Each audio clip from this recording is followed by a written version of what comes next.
According to Bloomberg, the Netherlands plans to limit ASML Holding N.V.'s ability to repair and maintain its semiconductor equipment in China, a potentially painful blow to Beijing's efforts to develop a world-class chip industry. The government of Prime Minister Dick Schoof will likely not renew certain ASML licenses to service and to provide spare parts in China when they expire at the end of this year, according to people familiar with the matter. This move by the Netherlands undoubtedly exacerbates its decoupling from the CCP's technology sector and may even trigger a wider decoupling in Europe and globally. Why is the world decoupling from Communist China's technology sector? What impact will technological decoupling have on ordinary Chinese people?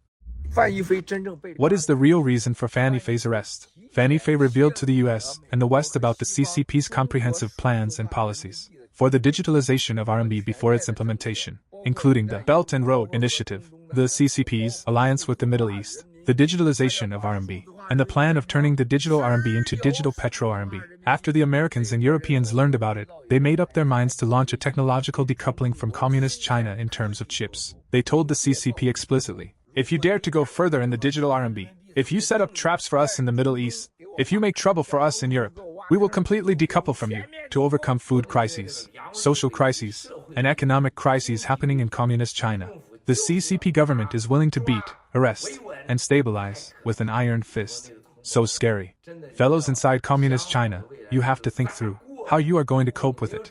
But if you are not ready, and not completely ready for the great challenge of life, such as COVID vaccine disasters, cancers, and death looming over the entire society, as well as sanctions from the West, you will hardly survive. Have a look at recent sanctions toward chips, particularly industrial chips, as well as sanctions of EDA softwares. And the CCP is still bragging.